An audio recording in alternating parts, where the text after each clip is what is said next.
Tata take में 1 crore 60 lakh share बिके। क्यों गिरा शेयर 5%? पूरी सच्चाई जानिए। टाटा टेक्नोलॉजीज को बड़ा झटका लगा है। कंपनी के 1 करोड़ 60 लाख शेयरों की ब्लॉक डील हुई है तुरंत, जिससे शेयर की कीमत 5% तक गिर गई।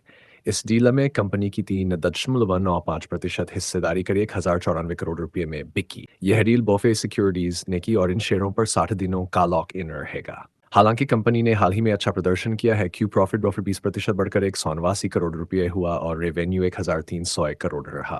कंपनी ने 8 रुपये 35 पैसे फाइनल और 3 रुपये 35 पैसे का स्पेशल डिविडेंड भी घोषित किया है। सीईओ ने भविष्य को लेकर थोड़ी सावधानी जरूर जताई है, लेकिन सुधार की उम्मीद भी जताई है।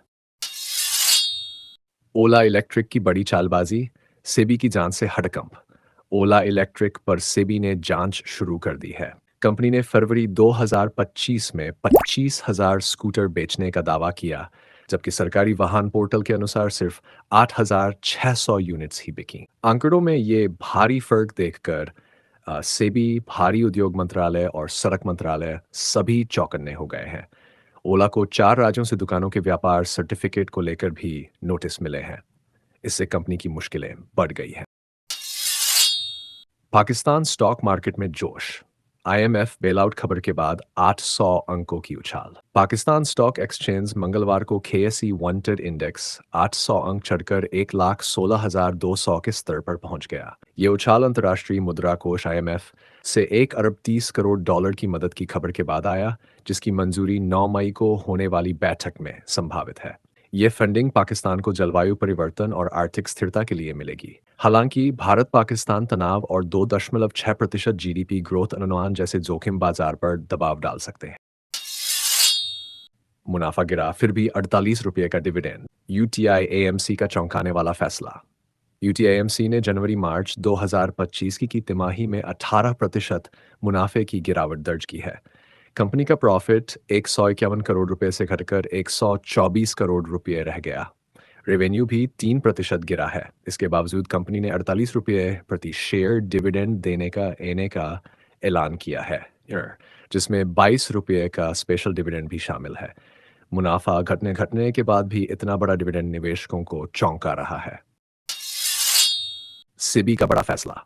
F&O ट्रेडिंग में बदलाव, अब क्या होगा नया? सेबी की एक कमेटी 7 मई को फ्यूचर्स और ट्रेडिंग के नियमों पर चर्चा करेगी। इसमें इंडेक्स ऑप्शंस की सीमा और एक्सपायरी डे से जुड़े मुद्दों पर फोकस होगा। इसका मकसद छोटे निवेशकों की सुरक्षा और बाजार को स्थिर करना है। नए नियमों से ट्रेडिंग में बड़ा बदलाव आ सकता है। रिलायंस की चालाकी, हजारों स्टोर बंद किए, फिर भी मुनाफा बढ़ गया। रिलायंस रिटेल ने FY25 में 2,153 घाटे वाले स्टोर बंद कर दिए, लेकिन साथ ही 2,659 नए स्टोर खोले, यानी कुल मिलाकर 500 स्टोर बढ़ गए।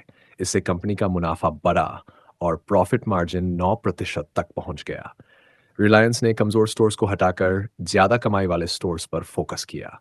CFO ने बताया कि ग्राहकों और ट्रांजैक्शन में भी जबरदस्त ग्रोथ हुई है। सेबी ने पकड़ा अब तक का सबसे बड़ा शेयर घोटाला। 173 स्टॉक्स में खिला हुआ सीबी ने भारत में शेयर बाजार का पहला बड़ा स्पूफिंग घोटाला पकड़ा। पटेल वेल्थ एडवाइजर्स नाम की कंपनी ने 173 स्टॉक्स में फर्जी ऑर्डर लगाकर लोगों को ठगा और 3 करोड़ 22 लाख रुपए कमाए। सीबी ने कंपनी और इसके डायरेक्टर्स पर बैन लगा दिया है और उनकी कमाई जब्त करने का आदेश दिया है। इससे शेयर बाजार में पारदर्शिता बढ़ेगी और निवेशकों को सुरक्षा मिलेगी।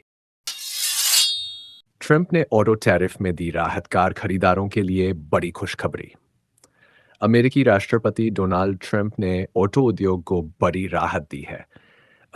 25% आयातित वाहनों पर टैरिफ तो जारी रहेगा, लेकिन ऑटो पार्ट्स पर अतिरिक्त टैक्स से छूट दी गई है। व्हाइट हाउस ने कहा कि यह कदम अमेरिकी कार उद्योग को मजबूत करेगा और उपभोक्ताओं को कीमतों में राहत देगा। ऑटो कंपनियों ने इस फैसले का स्वागत किया है, लेकिन कुछ विशेषज्ञों का कहना है कि लंबे समय में कीमतों पर असर पड़ सकता है। वायरल, इंडसइंड बैंक के डेप्यूटी CEO ने दिया इस्तीफा, अरबों की गड़बड़ी का खुलासा। इंडसइंड बैंक के डेप्यूटी CEO और whole time director Arun Khurana ने अचानक इस्तीफा दे दिया है। उन्होंने अपने लेटर में लिखा कि बैंक में इंटरनल डेरिवेटिव ट्रेड्स की गलत अकाउंटिंग की वजह से P&L लाभ हानि पर बुरा असर पड़ा है। वो इस पूरे सिस्टम के प्रमुख थे और इसलिए उन्होंने तुरंत इस्तीफ़ा देने का फैसला किया। उन्होंने बैंक को ज़िम्मेदारियों का सही से ट्रांज़िशन करने में मदद की पेशकश की है और बोर्ड का विश्वास जताने के लिए धन्यवाद भी दिया है। आदित्य विज़न का एक 176वां शोरूम खुला। झारखंड के छोटे शहर में बड़ी शुरुआत। आदित्य विज़न लिमिटेड ने 29 अप्रैल 2025 को अपना 176वां शोरूम खोला है। ये नया शोरूम झारखंड के देवघर जिले के मधुपुर इलाके में पंच मंदिर रोड पर खोला गया है। ये कंपनी का लगातार बढ़ता हुआ विस्तार दिखाता है। कंपनी ने इस जानकारी को सेबी के नियम 30 के तहत स्टॉक एक्सचेंज को दी है। अब भारत में बनेंगे हाईटेक मदरबोर्ड।